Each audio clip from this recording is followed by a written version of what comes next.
Hi hello നമസ്കാരം, welcome to B B talks. അപ്പം big boss വീട്ടിൽ ഇന്നലെ സംഭവിച്ചത് കുറച്ച് ഫണ്ണും ഉണ്ട്, എന്നാൽ കുറച്ച് സീരിയസ് ആയിട്ടുള്ള കുറച്ച് കാര്യങ്ങളാണ്. നമുക്കെല്ലാം ഡീറ്റെയിൽ ആയിട്ട് സംസാരിക്കാം. നിലവിൽ രാവിലെ പാട്ടൊക്കെ കേട്ട് ഉണർന്നു, എല്ലാം ശരിയാണ്. അനുമോള് പതിവ് പോലെ അടുക്കളയിൽ കാര്യങ്ങളൊക്കെ വളരെ ഊർജ്ജസ്വലമായിട്ട് ചെയ്യുന്നുണ്ട്. എനിക്ക് തോന്നുന്നു അനുമോളുടെ ഒരു ലക്ഷ്യം ഞാൻ പെർഫെക്റ്റ് ആയിട്ട് ചെയ്തു, ഐ ആം ദ ബെസ്റ്റ് എന്നൊരു സാധനം ആൾക്കാരെ കൊണ്ട് പറയിപ്പിക്കുക, അല്ലെങ്കിൽ അങ്ങനെ ഒരു ഭാവത്തിലാണ് അനുമോൾ നടക്കുന്നത്. പക്ഷെ എന്നിരുന്നാലും കൃത്യമായിട്ട് കാര്യങ്ങൾ ചെയ്യുന്നുണ്ട്. പക്ഷേ അവിടെ രാവിലെ തന്നെ ഉണ്ടായ ഒരു പ്രശ്നമുണ്ട്. ടോട്ടൽ 18 ഓറഞ്ചുകൾ. അപ്പം ഓറഞ്ചുകൾ ബിഗ് ബോസിനുള്ളിൽ കൊടുത്തു. അതിപ്പോൾ എല്ലാ ആഴ്ചയിലും റേഷൻ വരുന്ന കണക്കിന് ഫ്രൂട്ട്സും വെജിറ്റബിൾസും മറ്റു കാര്യങ്ങളൊക്കെ എല്ലാവർക്കും കൊടുക്കാറുണ്ട്. ആദ്യത്തെ സെറ്റിൽ 18 ഓറഞ്ചുകൾ എല്ലാവർക്കും ഓരോന്നായിട്ട് വീതിച്ചു കൊടുത്തു. അതിനുശേഷം കുറച്ച് ഓറഞ്ചുകൾ മിച്ചം ഉണ്ടായിരുന്നു. ഒരു 8-9 എണ്ണം മിച്ചം ഉണ്ടായിരുന്നു.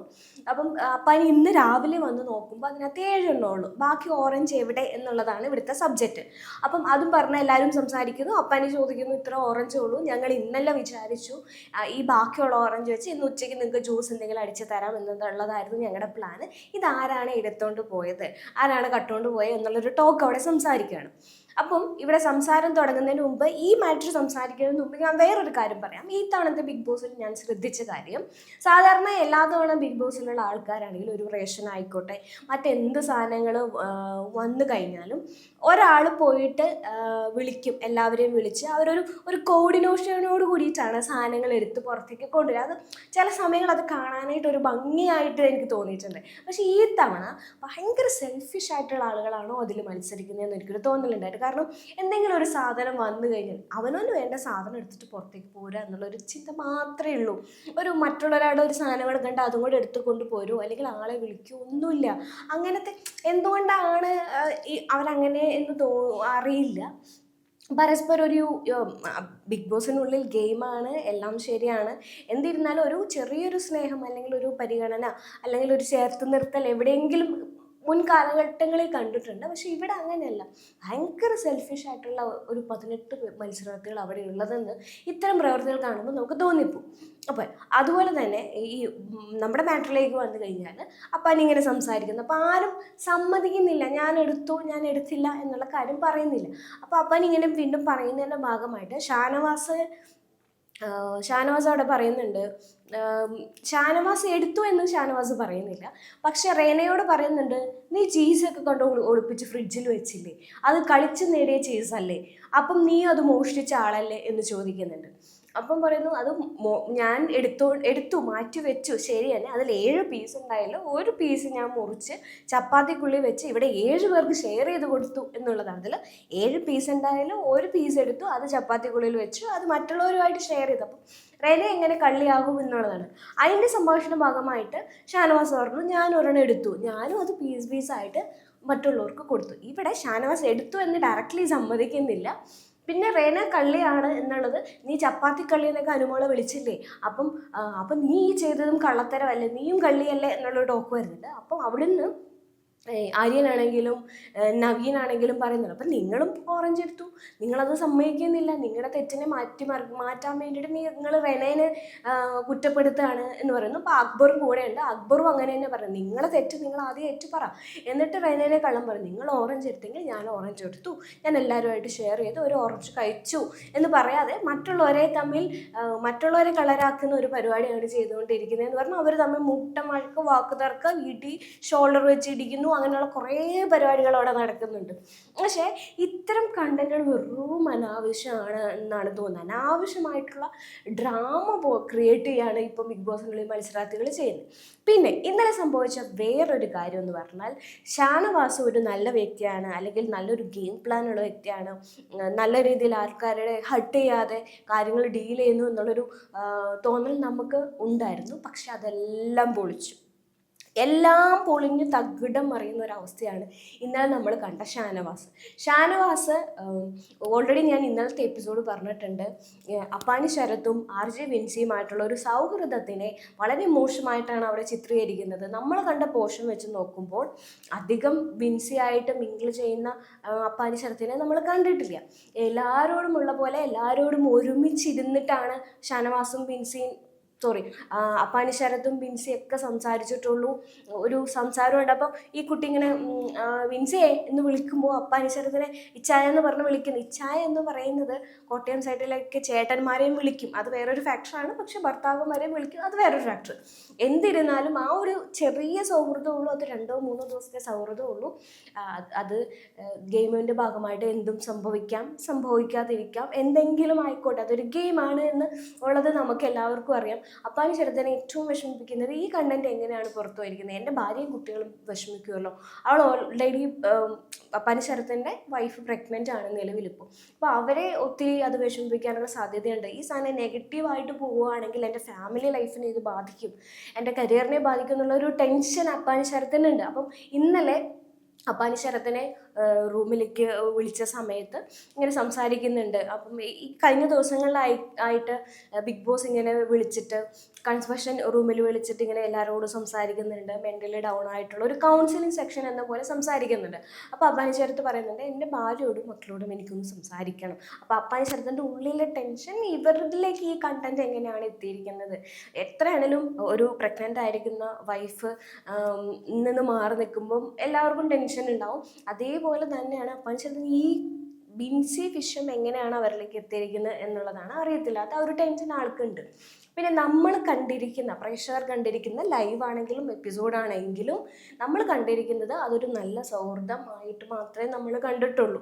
അതിനുശേഷം ബിൻസി പോയതിന് ശേഷമാണ് ഇത്തരം ടോക്കുകൾ അവിടെ ഉണ്ടെന്നും ബിൻസി അപ്പാനിയും തമ്മിൽ ഇത്തരം നല്ല ഫ്രണ്ട്ഷിപ്പ് അവിടെ ഉണ്ടായിരുന്നു എന്നുള്ളതും പ്രേക്ഷകർ അറിയുന്നത്. പക്ഷേ ഇപ്പം നടന്നുകൊണ്ടിരിക്കുന്ന ടോക്കൊക്കെ വേറെ ലെവലിലേക്കാണ് പോയിക്കൊണ്ടിരിക്കുന്നത്. ഇപ്പം പലപ്പോഴും ഈ കുറച്ച് നാളായിട്ട്, അല്ലെങ്കിൽ ബിഗ് ബോസിൻ്റെ ചരിത്രം പരിശോധിച്ച് കഴിഞ്ഞാൽ ബിഗ് ബോസിൽ പോയതിന് ശേഷം ഫാമിലി ലൈഫ് തകർന്നിട്ടുള്ള അല്ലെങ്കിൽ സെപ്പറേറ്റഡ് ആയിട്ടുള്ള ഒരുപാട് ആൾക്കാരെ നമ്മൾ കണ്ടിട്ടുണ്ട്, ഒരുപാട് ആർട്ടിസ്റ്റുകളെ നമ്മൾ കണ്ടിട്ടുണ്ട്.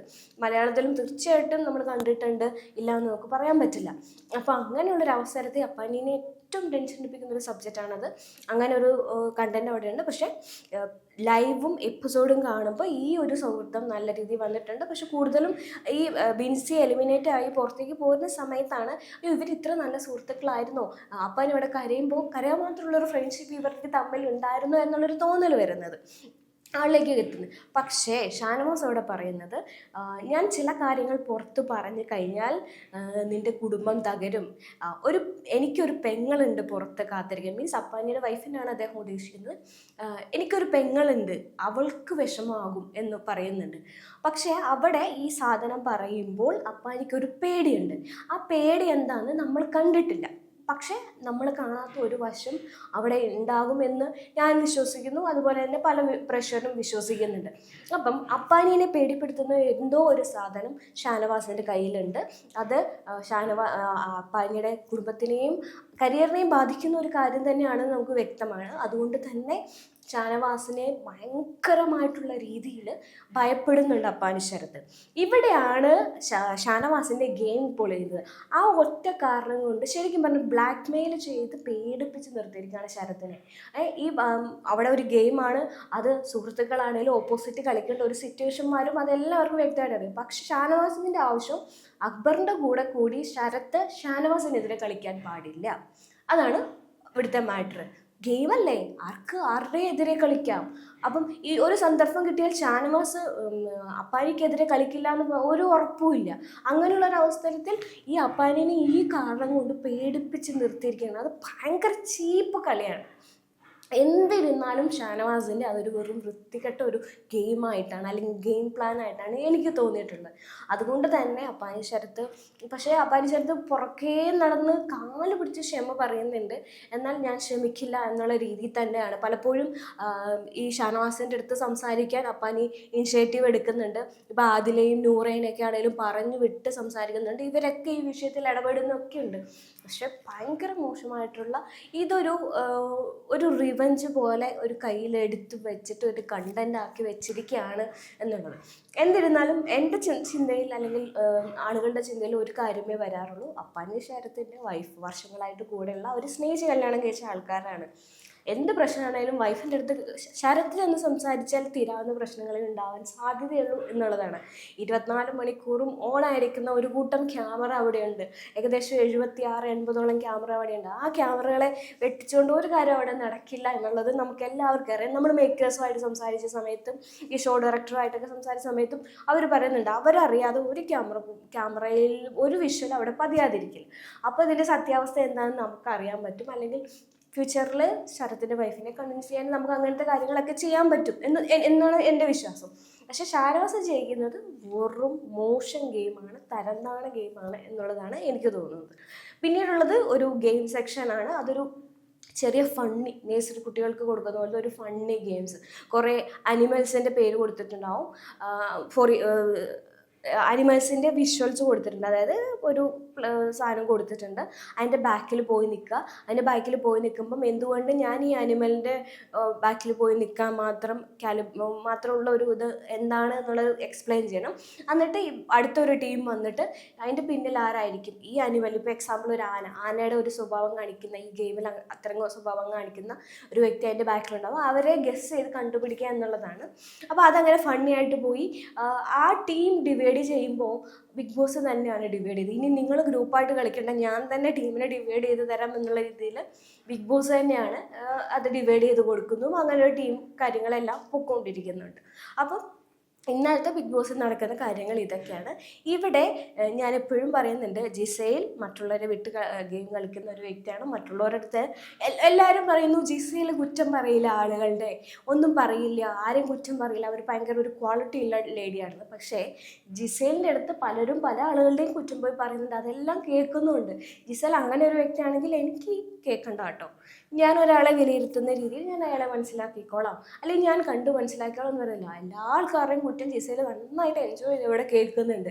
അപ്പം ജിസേൽ ഒരു ബോസ് ലേഡിയെ പോലെ ഇരിക്കുന്നു, ബാക്കിയുള്ളവരെല്ലാം എല്ലാ കഥകളും പോയി പറയുന്നു, എടുക്കുന്നു, അത് വെച്ചിട്ട് ഗെയിം കളിക്കുന്നു എന്നുള്ളതാണ്. ഇവിടെ പ്രധാനമായിട്ടും അനുമോളും ജിസേലും തമ്മിലാണ് ഗെയിം കളിക്കുന്നത്. അവർ ഈ ഗെയിമിനപ്പുറം ഒരു പേഴ്സണൽ റിവെഞ്ച് ആയിട്ട് എടുത്തിട്ടാണ് ആ ഗെയിം മുന്നോട്ട് കൊണ്ടുപോയിക്കൊണ്ടിരിക്കുന്നത്. ഇതിൻ്റെ അവസാനം എന്തെന്ന് നമുക്ക് ഇതുവരെ കണ്ടെത്താൻ കഴിഞ്ഞിട്ടില്ല. അപ്പോൾ ഇന്ന് കുറച്ച് എക്സൈറ്റിംഗ് ആയിട്ടുള്ള ഈ ഏഴിൻ്റെ പണി എന്ന് പറയുന്ന രീതിയിലുള്ള കുറച്ച് ഗെയിംസ് അവിടെ നടക്കുന്നുണ്ട്. അതിൻ്റെ പ്രമോ കാര്യങ്ങളൊക്കെ വരുന്നുണ്ട്. ആദിലയും നൂറയാണ് ആ ഗെയിമിൻ്റെ ഭാഗമായിട്ടുള്ളത്. അത് എന്താണ് സംഭവിക്കാൻ പോകുന്നതെന്ന് നമുക്ക് ലൈവ് കണ്ടാലേ മനസ്സിലാവുള്ളൂ, അല്ലെങ്കിൽ എപ്പിസോഡിലേക്ക് വരുമ്പോഴേ മനസ്സിലാവുള്ളൂ. എന്തായാലും ഏഴിൻ്റെ ഒരു പണി, ഒരു ഗെയിം നടക്കുന്നുണ്ട്. ഇത്രയും ദിവസത്തെ പോലല്ല, ഇന്നാണ് ഏറ്റവും നിർണായകം. എനിക്കൊന്നും ഏറ്റവും നിർണായകമായിട്ടുള്ള ഒരു ഗെയിം ഇന്നാണ് സംഭവിക്കാൻ പോകുന്നത് എന്നുള്ളത് പ്രേമോ സൂചിപ്പിക്കുന്നത്. പക്ഷേ പ്രേമോ ഈസ് നോട്ട് എ പ്രോമിസ് എന്ന് പറയുന്ന പോലെ പ്രേമോ കണ്ടിട്ട് നമുക്ക് അതിനെ അങ്ങനെ ആയിരിക്കുമെന്ന് പറയാൻ പറ്റില്ല. എങ്കിലും നല്ലൊരു ഗെയിം അവിടെ നടക്കുന്നുണ്ട്. അത് എന്താണെന്ന് വീണ്ടും നാളത്തെ എപ്പിസോഡിൽ കാണാം. Thank you so much. 25 കാറുകൾ, 30 സ്കൂട്ടറുകൾ, 30 ഗോൾഡ് കോയിൻസ്, 60 ഇന്റർനാഷണൽ ട്രിപ്സ്, ദിവസേന 1 ലക്ഷം രൂപ, 25 കോടി രൂപയുടെ ഡിസ്കൗണ്ടുകളും സമ്മാനങ്ങളുമായി മൈജി ഓണം മാസോണം. MyG future, experience the next. പൂവ് പോലൊരു പുട്ടുണ്ടേ അജ്മിയുടെ പുട്ടും. വിളമ്പാം നല്ല വിശേഷം. അജ്മി സ്റ്റീം മെയ്ഡ് പുട്ടുപൊടി.